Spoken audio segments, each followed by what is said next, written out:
예, 반갑습니다. 네 번째 강의를 하게 되네요. 어, 코로나 사태가 금방 진정이 되고 여러분들을 금방 만날 수 있을 거로 생각했는데 점점 늦어지는 것 같습니다. 언제 다시 여러분들을 만나게 될지 상당히 좀 불확실한 것 같습니다. 사실은 경영학 특수논제 세미나잖아요. 세미나는 핵심이 여러분들하고 같이 상의도 하고 토론도 하고 또 질문도 하고 답변도 하고 여러분 자신들끼리 또 서로 논의도 하고 하는 그런 과정인데 제가 일방적으로 강의를 계속 하게 돼서 조금 당황스럽기도 하고 굉장히 안타깝기도 합니다. 여러분의 다양한 목소리를 또 듣고 여러분 스스로도 또 서로 또 인사도 하고 또 여러 나눔의 시간을 가지면 정말 좋겠는데 그렇지 못해서 굉장히 안타깝습니다. 지난 시간에 공진화까지 진단 키트로부터 시작해서 공진화 얘기까지 했었죠. 진단 키트 문제, 코로나 진단 키트였죠. 진단 키트에 대해서 잠깐 얘기하면서 또 황우석 교수 얘기까지도 하고 이랬던 것 같아요. 여러분들 진단 키트에 관해서 어떻게 생각하세요? 미국에서 제가 한 2주 전에 수업할 때 미국 의회에서 한국의 진단 키트를 좀 사용하면 어떻겠느냐라고 했을 때 미국의 전문가들이 이건 응급용으로도 사용하기 힘든 제품이다. 그 전문가의 의견에 따르면 담고 있는 얘기는 거의 쓰레기 수준이다 이렇게 얘기를 했었어요. 근데 지금 미국의 코로나 환자가 10만 명을 넘었었고요. 사망자가 2,000명을 넘었었습니다. 그리고 예상하기는 10만 명 경우에 따라서 아마도 100만 명까지도 목숨을 잃을 수도 있다. 이런 예측까지도 나오고 있습니다. 어떻게 될지는 이제 미국이 향후 2, 3주간 어떻게 대응하느냐에 따라 다르긴 하겠지만 그런 상황이죠.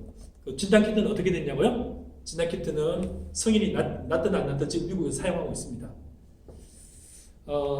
한 나라의 정치가들의 그 정책 결정들 보면요. 또 의사 결정들 보면은 경우에 따라서는 굉장히 합리적인 것 같은데 결국에는 결론에다가 이유들을 갖다 붙이는 경우가 굉장히 많습니다. 사우디 왕자가 빈살만 왕자인가요? 이집트의 그 미국 출신의 그 언론인을 무참하게 살해를 한 걸 알면서도 미국은 제재를 하는 신용만 하다가 아무런 제재를 안 했죠. 사우디에 어마어마한 미국의 이익이 걸려 있으니까 그랬겠죠. 또 미얀마 같은 경우는 상당히 많은 사람들이 학살을 당했어요. 아웅산 수지 여사가 지금 그 정권을 이끌고 있습니다만 실질적으로 군부가 또 이끌고 있는 나라죠.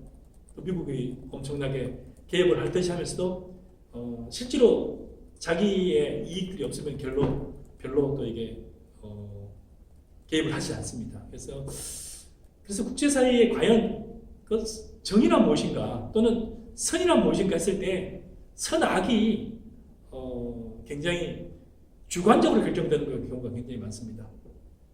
이렇게 봤을 때 저는 수업하면서 맨날 자주 물어보는 질문입니다만 독도는 누구 땅이냐라고 물었을 때 당연히 독도는 한국 땅이죠. 근데 과연 독도는 한국 땅이라고 할 수 있느냐 했을 때 결국 다른 나라 사람들은 독도는 누구 땅이냐 하면 힘 있는 사람 거다 할 거예요. 그래서 굉장히 경각심을 가지고 독도 문제를 지켜보는 게 못지않게 뭐가 중요하냐면은 우리나라가 힘을 기르는 게 굉장히 중요합니다. 특히나 이제 군사적 힘을 기르는 게 굉장히 중요하지만 군사적 힘이 되는 배경은 결국에는 경제적 힘이겠죠. 이스라엘이라는 나라가 불과 인구 900만밖에 안 되는데도 불구하고 주변에 수억의 아랍의 여러 나라들과 경쟁을 하고 그런 나라를 압도하는 이유가 유태인의 거대 자금과 또 이스라엘의 그 군사력이 바탕이 되는 게 유태 자금들이죠. 그랬을 때 물론 한국의 미래를 따지는 건 아니지만 경영학 특수 논제를 따지면서도 그런 부분들도 감안해야 되는 거 아닐까. 그래서 여러분들이 경제를 바라볼 때 경제가 반드시 경제에 따라 의존하는 건 아닌 것 같다. 다른 시간에도 잠깐 얘기했습니다만 제가 자문하는 어떤 회사가 몇 년 전에 한 3년 전에 이란에 진출했어요. 그때 당시 이제 이란의 경제 제재가 해제되고 미국과 활발한 서방 국가들과 활발한 교류를 하고 핵 개발을 중지하고 이런 여러 과정이 이제 종합 패키지로 해가지고 이란에 대한 경제 제재가 해제됐던 거죠.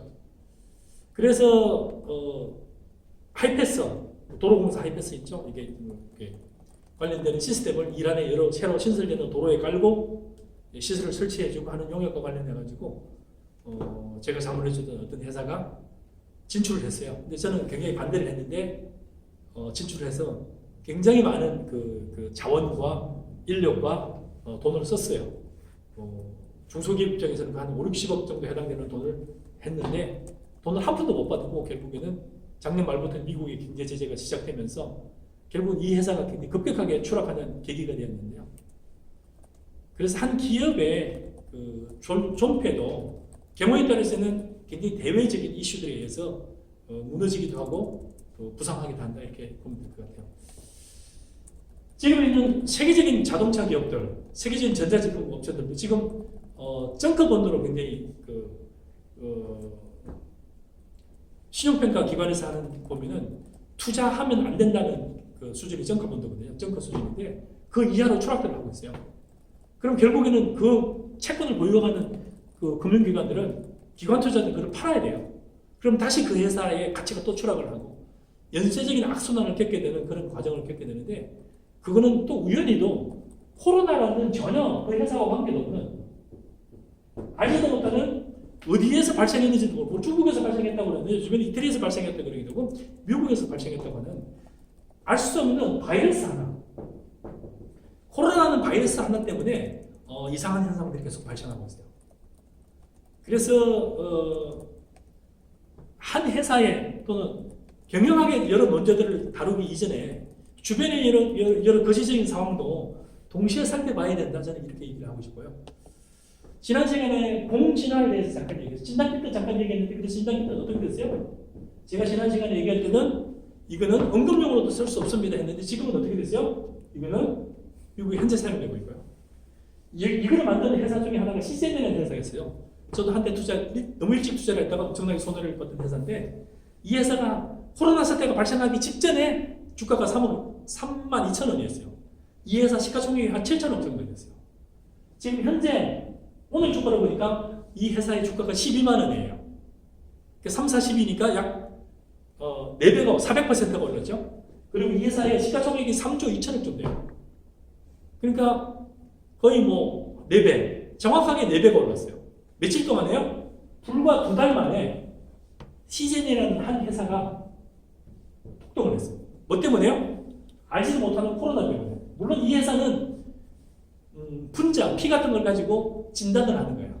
피나 어떤 분비물 같은 거 진단을 하는데 한 번 진단해서 여러 원인들을 알아내는 회사인데 분자 진단이라고 하는데 분자 진단의 전문 업체인데 별로 주목을 못 받다가 코로나라는 바이러스가 나오면서 얘는 한국에 아직 코로나 환자가 많지 않을 때 한 명도 생기기 전에 벌써 개발하기 시작했어요.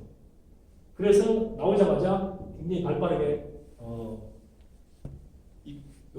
분자 진단하는 진단 키트를 만들어서 시즌을 비롯한 4개 업체가 만들어가지고 한국에 있는 여러 환자들을 대량으로 진단하는 그런 일을 하게 되고요. 이것 때문에 한국에서 코로나가 엄청나게 확산되다가 또 굉장히 컨트롤 가능한 범위 내로 내려온 그런 게 됐습니다.